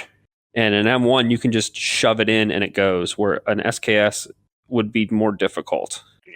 Yep. That's one of those things like reenacting taught me that. Like trying to reload a rifle with a stripper clip and pitch black. Mm-hmm. It's hard. But yeah, you don't think about that until you do it. Yeah.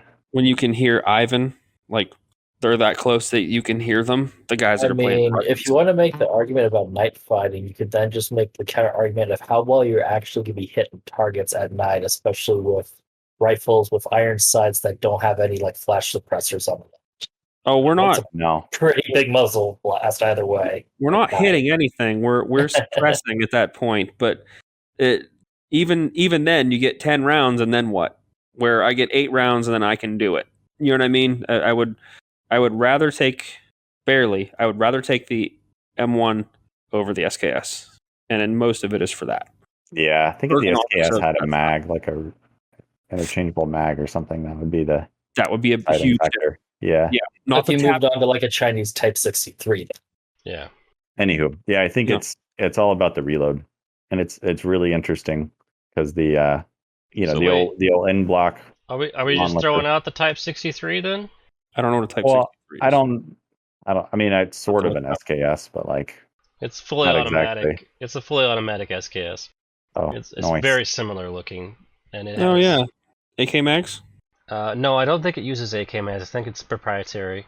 They modified some to take AK magazines, but it was originally designed for proprietary magazine. But it's not really an SKS. I would agree because it's also it's very similar and it's made to be similar so they could produce them more easily. But it's not the same bolt system. It's not a tilting bolt. It's a rotating bolt. Yeah. Okay, yeah, that's a fair point right there. Yeah. And the Chinese made some interesting stuff. Yeah, there was one that is a 3-round burst, Type 81, I think. I don't know. I know a lot about SKSs just because one of my friends was really into them. Let me ask this question. I know you guys are talking about night fighting. Does the integral bayonet do anything for you? No. Nah. Actually, I would think it's worse because just extra weight. Yeah. Well, it's extra weight that does nothing, and you don't have the utility of a knife. Are they not removable? Because if you had not on SKS. They are. You have to take a screw out.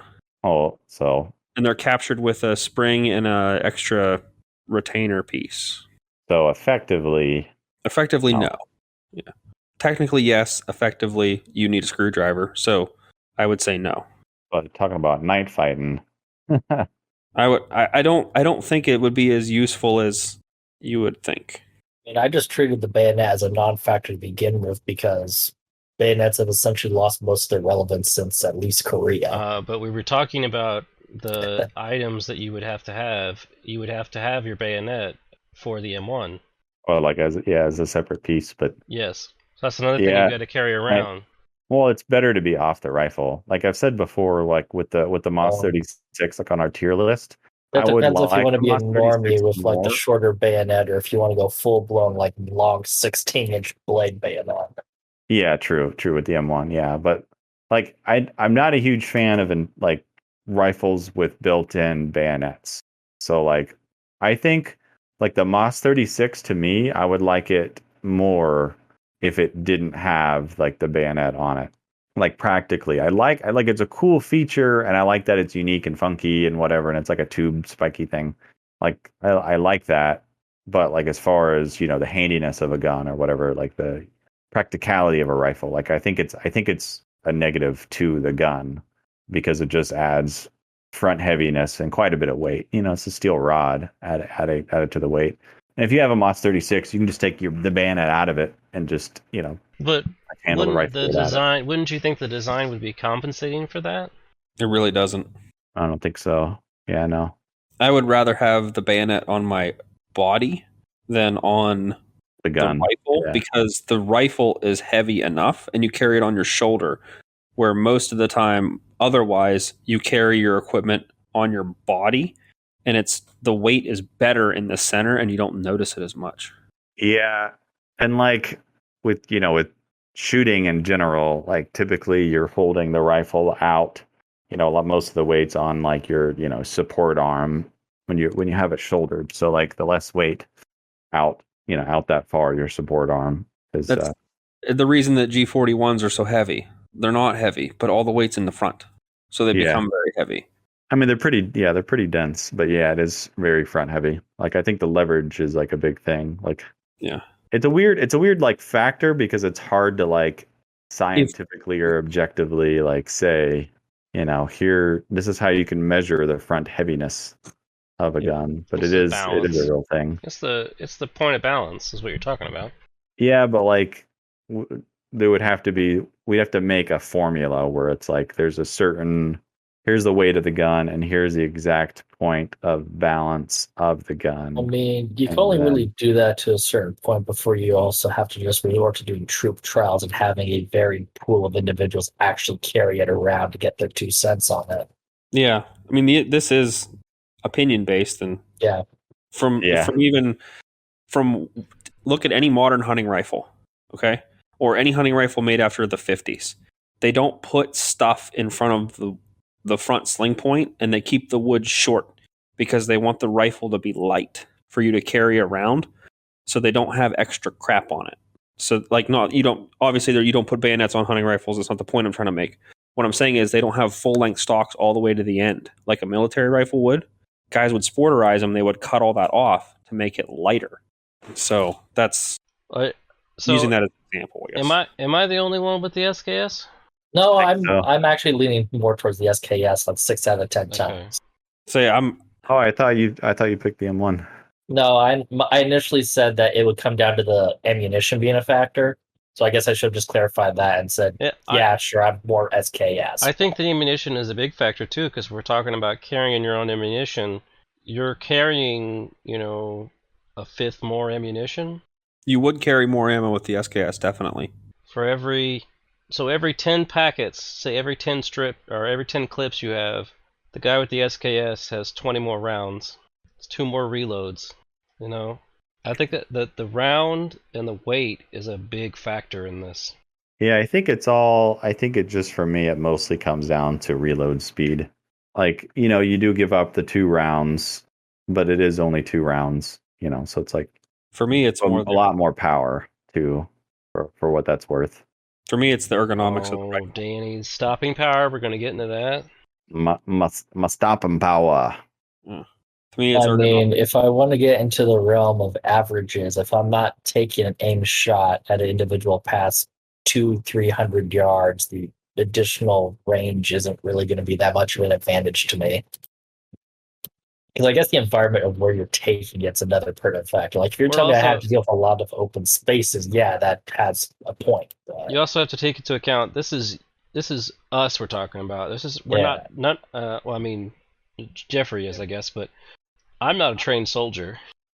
Like, for me, it's going to be easier on an SKS just because it's lighter and I'm going to have to deal with it. I don't want to carry around something that's heavy. See, I'm thinking of the environment that I live in. Yeah. That's where I'm considering that as well, because it's pretty, We've had this argument. We had this argument with the rating thing with the weight when we talked about the 1917. Mm-hmm. Because it's a heavy son of a. I was pro 1917. Is Danny dead? What happened to him? I'm here. Oh. I think you all. I've drank the red Kool-Aid, and so has Jeffrey apparently, and you guys are all on Patton's side, right, Danny? It's an interesting. So. It's a very interesting. I would take either one. Yeah. Like if it was like, I don't think one has a great advantage over the other. And, but I mean, if you want to see the results of that, you could just look at like the first couple of years of the Vietnam conflict. Yeah, M14 versus SKS. No, not even that. Like during the Eisenhower administration, when we had advisors, we were issuing out. They were carrying M1 Garands and carbines out in jungles until the M14 got issued out there. True. Said I'm not. My normal thing is I'm not dying on this hill. Like I have not chosen to die on this hill. But here's something I've heard. So take this with a large grain of salt and whatever. But somebody that I knew that was in Vietnam said that he knew somebody in Vietnam who carried an M1 rifle with armor-piercing rounds. And he said that this guy, nobody else did that, but he just wanted it because he knew that he could take aim with armor-piercing rounds and he could shoot. and you didn't have to worry about pretty much what was in between like him and the guy that he was shooting at, as far as like brush or small trees or whatever. So don't really know the validity of that, but I mean, I can believe it, considering we were giving the South Vietnamese military Garands and carbines pretty much up until like the late 60s. So I can see him definitely getting his hands on something like that out there. yeah. I guess it really just comes down to opinion at that point of what do you value more. The nice thing is this is a personal preference question. Yeah, I agree. like, don't get me wrong, I absolutely love my Garand. I love taking that to the range. I'm just thinking about it from the perspective of if I actually have to use it for some serious business, chances are I think I'd rather pick up the SKS the majority of the time. All right, I'm gonna throw a wrench into this. You guys ready? Throw it. We excluded the Chinese variants that do not use the same bolt mechanism, but what about the other side? What about the BM59? The box fed, isn't it a box fed at one? Yes, it's I'd run that all day. It's like the weird, yeah. It's magazine, okay. select fire, muzzle brake, flash suppressor, grenade launcher, removable 20-round mag, 7.62 by 51. Okay, yeah. So BM59 versus Type 63 now. Well, that's a totally yeah. different gun. I don't have any experience on that. I mean, if you told me BM59 versus SKS, then yeah, I'd pick the BM59 every day of the week and twice on Sunday. It's still over a pound on about it's at 9.7 versus 8.5, so about 1.2 pounds heavier. But it's box fed versus stripper clips. That is true. I'm running Box fed, and I can get a little bit more versatility out of the 7.62 by 51 chamber. And it is a rear aperture sight. It's an M1A and from Italy. I'd run that all day, every day. Yeah. That's my choice because it's box fed magazines. Like at that point, the only complaint I'd have about is I'd want to chuck the bipod off the darn thing. I would not run a bipod. No. Yeah, I'd be throwing that thing off like 5 minutes ago. I wonder how. I've never seen one of these fire in full auto. I wonder how controllable they are. It's like doubling an M1A. It's not very. Double them.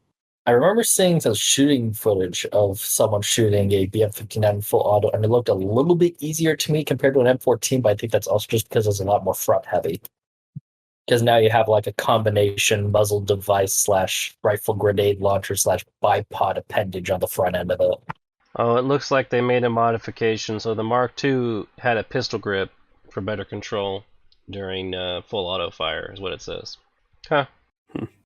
Anyway, I know that's not really the same. We got off on another tangent, but that's another discussion because I don't know. I would definitely. The BM59 is definitely a variant of the M1, but I would say it's different enough to be a separate thing. Yeah, I think that one is a much easier choice. But yeah, I mean it's a totally different. It's basically like at that point it's basically an M14, it's just not the same. I mean, you pretty much just sold me on the detachable box magazine right there. I mean, yeah, that's the big difference. It's the detachable M1 box versus magazine. SKS. Yeah. Oh well, how about M1 versus SVT? A little bit more apples to apples, right? Yeah, it's I mean, you have a detachable I get box now interchangeable box magazine, so yeah, that's the big that's thing. really interesting. It's like a step back, I guess, SKS from SVT a little bit with that. Well, you got to remember the SKS and the AK were parallel developed, so a lot of people think they were one after the other, but they were both pretty much started around the same time period. With this weird misguided belief that the SKS was going to be the service rifle and the AK as a service submachine gun, when they realized, oh wait, just because you took 2 inches off, it's still the same cartridge. It works just the same, practically. Yeah, so like I did look into this when I was looking at the SKS stuff years ago, but so the SKS was presented, and an early version of the AK was presented, and they chose the SKS because the early version of the AK had a lot of problems. So they started developing the SKS as the main rifle, and then a couple of years, like 4 or 5 years later, they had another competition, and he submitted the AK for the most part that we know of now, the AK-47, and it was selected. And then they developed it, and then they started producing it. I think 49 is the first year they started making them. Yeah, Yeah, are you including like the original stamped guns or just the milled ones? The Type 1. Yeah, like the very beginning of them. I think the first military ones were 49. Like they were accepted in 47, but I don't think they started full production until 49. Yeah, because I know they initially tried to start production with the stamped guns, and then they found out they were having durability issues, so they went to the milled Yeah. that Yeah, year. the AKM. Well, the AKM won't be out for another 10 years, I think. Yeah. Oh yeah, sorry, I'm not that good with AKs. Well, I just know the very beginning. I don't. After that gets too much complication. But like, I know a lot of people that think that the SKS and like the AK were like somehow the AK was developed from the SKS or something like that. But like, no, they Oh. were two different designers running similar ideas, and it's like, yeah, they had come up with similar ideas, but when the Soviets realized, oh, the AK is actually simpler, it's cheaper to produce, and you can get a box magazine, it's more rounds, and it's like it's better overall. Of course they're gonna pick it. So it's just that they didn't do something that a lot of countries do, which is go, well, we already spent money on this, let's just keep this thing that we know is obsolete.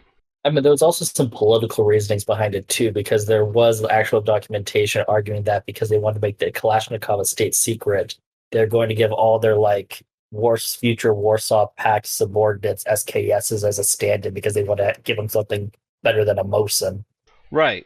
I mean that's eventually what the plan is, but like that's what they decided to do with it. But like, how many times have we talked, Danny, on here about, well, why did a country do this kind of thing when obviously that was a worse idea? It's like, well, because they already spent the money on this, And you don't tell the taxpayers that the money went down the tube. right? Yeah, I think I was just hearing a similar. I was listening to the Nine Hole Reviews podcast, and they were talking about the AK-12, and how like that's the only thing they think of because it's such a disappointing AK, and they think it was literally just like they spent the money on it, and they were like, well, I guess like we just have to make it. We're not spending any more money on development, so we just got what we got. Well, that, and they also had to find ways to save money, and so they had to cut some corners. So some of the things that they originally sold it on as being advantage kind of went away. Yeah, But I think the biggest one being what they had to do was cheapen down the handguard. yeah, I think that's the handguard's wobbly, so you can't put like any kind of IR stuff on it, so they're still kind of. I mean, you could, I guess, but you wouldn't have like that great of At range. Yeah. at range. But how important that is or whatever, I'm not really sure as far as like night fighting. But it is kind of, I guess it is really interesting. I think what's also interesting too is when you think about it, they technically have 3 accepted service rifles because the Russian not so much the Russian military, but like the Russian government also has accepted into service its competitors, the AN-94 and the modernized, I think it's called the AEK-971 variants. Yeah, the AK-9. Shit, I can't remember what that is. I used to use it in battle. I think the new version, they replaced 971 with like 545s. Now they just label it by the caliber it's chambered in, but still, like those are both also in Russian government service, and they've bought them too. So they're trying to juggle like 3 different quote unquote service rifles at this point. Wait, I thought the AN-94 was kind of like a dead end, like it was just kind of a prototypey gun, and then it never really went anywhere. I mean, I could be wrong, but I'm pretty sure they actually did adopt it in some form or another. Okay, so at least if Wikipedia is anything to go by, it says yes, it is currently in service in limited numbers with the Russian Army, Police, FSB, and Ministry of Affairs. So they're juggling 3 right now. Interesting. Yeah. Yeah, the AK-12 is pretty sexy looking though. Looking at pictures of it, it's. I don't know. It actually looks kind of chunky to me. I don't know. It's kind of good. It's like thick. It's kind of like a good type of chunky. Thick in a good way. Yeah. With a C. Yeah. I don't know. Like I kind of was siding with. Cover. I'm kind of siding with Nine Hole Reviews that like the Zenit Cobe's AK-74Ms actually look like a nicer looking rifle than an AK-12. Yeah. I think an AK-74 with Zenico stuff is superior to an AK-12 for sure. But the AK-12 is, it's an interesting thing too. It appears most of them are being, issued like sent into combat without optics, which kind of is like the point. Like they're just like a bare AK-12. Honestly, that does not really surprise me from a military perspective, because coming from the Army, they don't really bother issuing out optics to people that aren't combat arms folks. So I mean, like M4s with no optic and just flip up irons is a more common sight than you would think.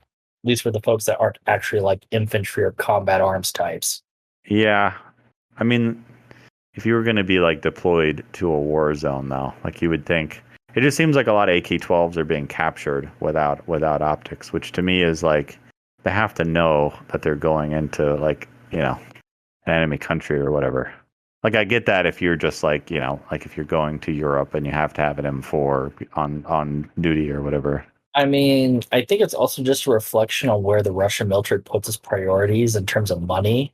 Because at least compared to the US, we invest a lot more money in our small arms systems compared to the Russians. The Russians invest a lot more money into their armor and artillery platforms by comparison to us.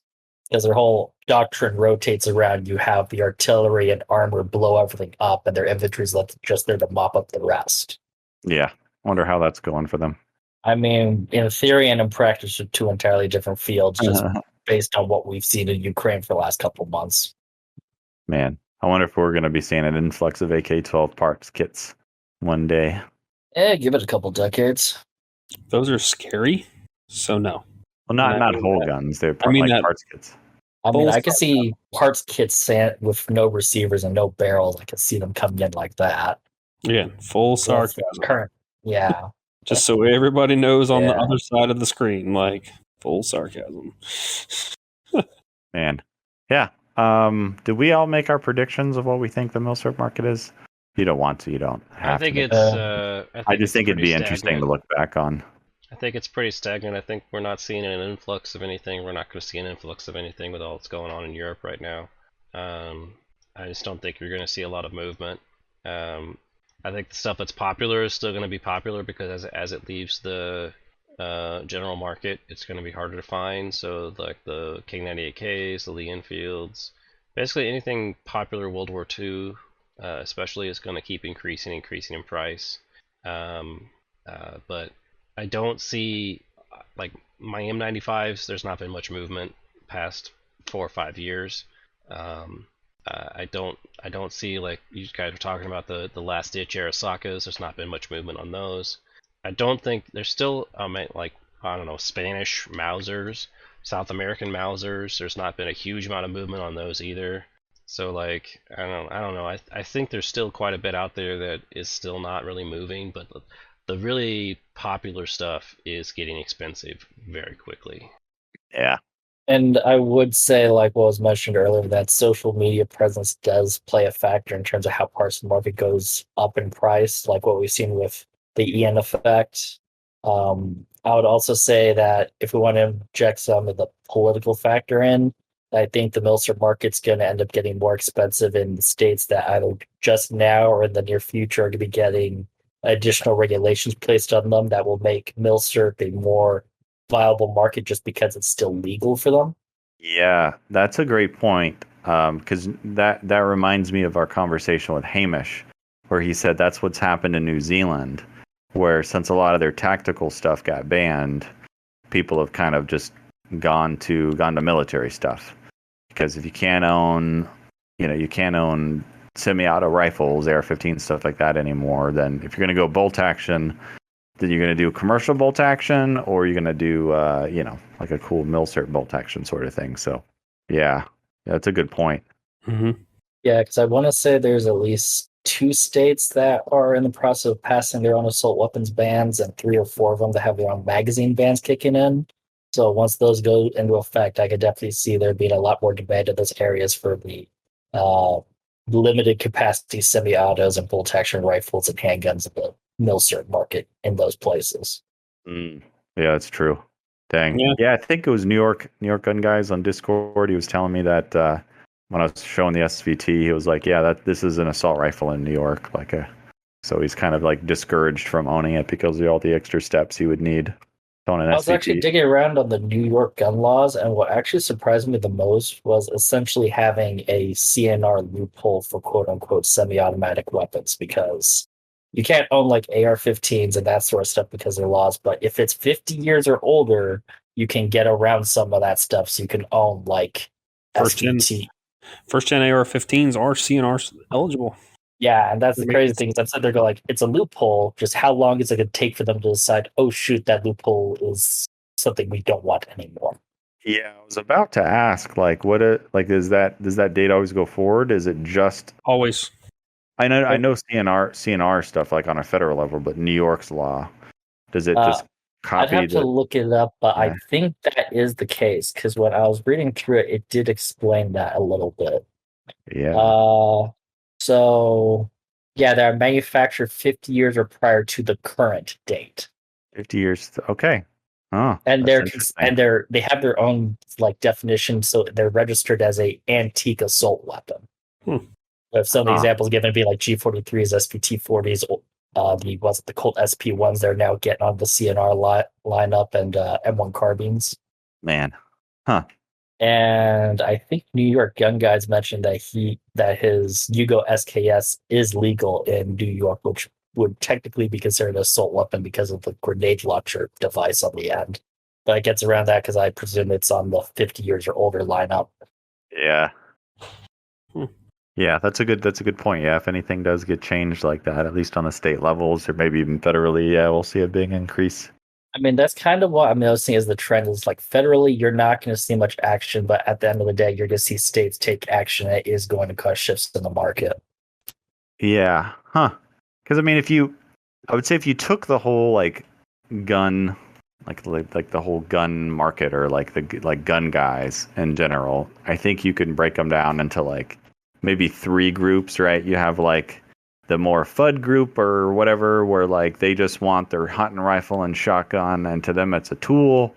You Yeah, know, they shoot deer with it once a year or the whatever, and quote they put unquote it in it. traditionalists. Yeah. Yeah, and then you have the tactical guys who like to, shoot the arrows fast at the range or whatever, and then you have the, like us, like the Milsurp guys, Nerds. The word the you're looking nerds. for is nerds. You're also forgetting it's still a niche group, but you also have the competition shooters.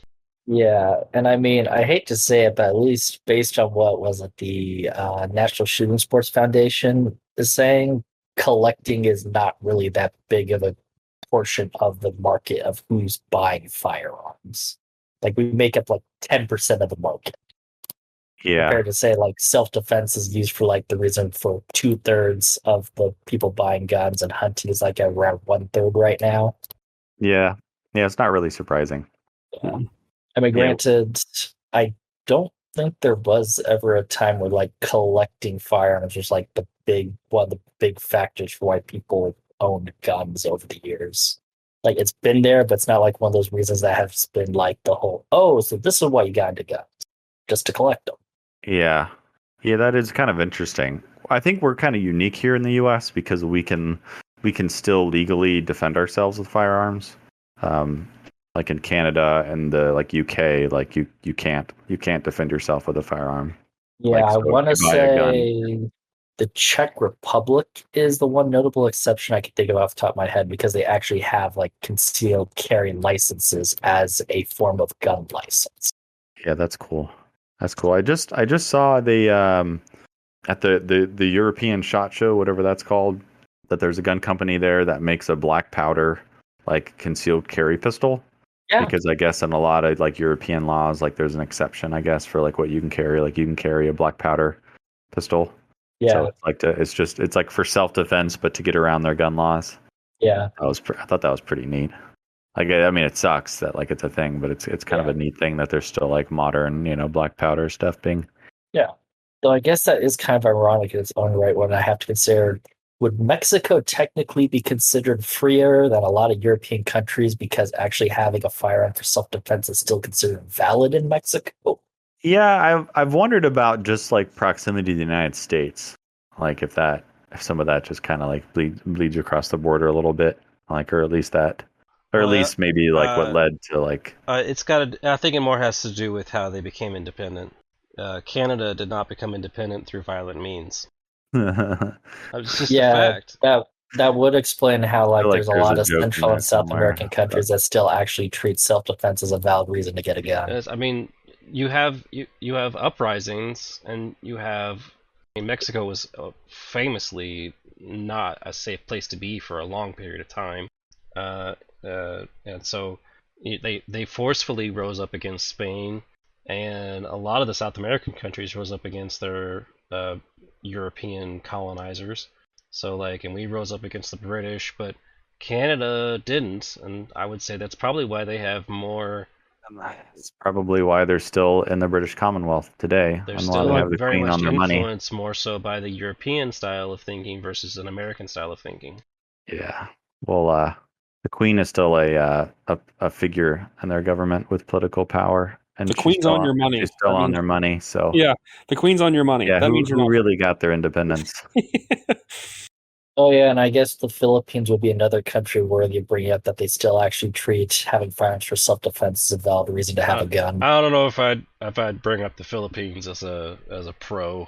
Well, I won't say pro, but just an example of a country that still actually says, yeah, having a gun for self-defense is a valid reason, and we're not going to tell you no. Oh yeah, like a gun version of may issue or shall issue. Well, not even just that, but just separating the countries that don't believe self-defense is a valid reason to own a gun versus countries that do. Yeah. Granted, we have a whole nest of problems with the Philippines, but at least they're willing to let their average citizen go out and get a gun for self-defense compared to most of their neighbors. I thought they had changed that. I know that one guy that's in charge is starting to crack down on a lot of stuff. He's cracking down on a lot. They make a mean 1911. I know that. Well, it's I one of mean, they have Dan's people most making them in popular their videos. huts. Dude, I love my Rock Island 1911. It's awesome. I feel like there's a meme somewhere in Philippine 1911s or something. I don't know. Okay, I guess I somewhat stand corrected. So, in the convoluted history of the Philippines, they placed a ban on carrying firearms into public in 2010, but then semi-reversed it by then saying you now needed a permit to carry a cup in 2014. Yeah, I thought he'd been cracking down on that stuff. It's part of because I know they were talking about it because he's cracking down on a lot of criminal activity very violently, obviously. Yeah. Yeah. But yeah, I think whoever mentioned that they were like the equivalent of a May issue system was right on the money with that. Now that I'm actually digging through on that. Danny, why are you sending me stuff? What? What am I? What? Oh, am I sending you Monlickers? Yeah, That's what he does. That's what he does. I'm a foul temptress. Did you? Yeah. Did you not see that it says that the stock is standard and it doesn't have a complete bolt? He doesn't care. He's just sending them to you. Was a cheap and a Monlicker. He is a guy. $600. I mean, it he was could in be an 1888. asshole and try and convince you to get into the Dutch Monlickers. I'm not an idiot. I'm also not crazy. He's like a Coke dealer giving out free samples. Honestly, That's what he does. You should though. I think you should get into Dutch M95s. I think really they're kind of the superior M95 if you think about it. Okay. It's like they're like the perfected Monlicker. Hold on. Have I ever once argued that the M95 is better? No, I'm just messing. Have I ever done that? In fact, I think I've thoroughly admitted multiple times that it's not. It's an inferior weapon system. I mean, if you told me it was better than a Bosun, I'd believe you. Hey, guys, we gotta wrap it up. I gotta go get dinner for the wife. Okay. Well, wrapping it up, guys. My prediction is I don't know. It's a tough one. It's a tough one, but I have my own. And mine is if gas is $8 a gallon and you got to sell a rifle in order to pay for gas, I might get some cheap rifles. Yeah. I kind of have a feeling. So you're saying if you got money, if you have money, you might get something nice. If not, sucks to be you. That's kind of what I'm saying, yeah. And I'm not saying I have money. I'm just saying that's how I see it. If we're lucky, we might get people selling off their Lugers for close to 1,000. Yeah. Yeah, maybe. Well, I remember that was a thing like 10 years ago. Oh, yeah. Wasn't that long ago? I think Lugers were bringing about that. I mean, it's my living memory, but I can remember $1,000 Lugers. So yep. Maybe, I don't know. Yeah, I do think what you said there. If it's like, if gas is $8 or whatever, we'll kind of see. I can't just keep going up forever. I don't know. Like, there's got to be like a tipping point or whatever. But yeah, I kind of have a feeling people will be selling stuff to pay for stuff. It might not even be like the direct pressure of like I literally can't drive, so therefore I have to sell something to drive. I think it'll be less that and more just like, meh, I got this Mosin because I thought it was cool, but Mosin money's kind of tight, so I guess I'll sell it. Like I think it'll be more stuff like that than like directly out of necessity. And I think that cowboy guns are starting to come down because no one's collecting them because they're too high. Cowboy guns? Yeah, Wild so West like, guns. yeah, like Winchesters and Colts, like single action armies and stuff. I think that market's just literally dying out. That's what I mean by that. Yeah. Oh, I mean, yeah. that is definitely a generational thing because Right. let's be real, the wild Western gun market hasn't really been a thing since, I hate to say it, but the baby boomer generation. Yeah, I was literally gonna say, like, I know it's still pretty big with the boomers because, like, I see it That's what at they gun grew up shows. They're the only people kind of buying them and selling them.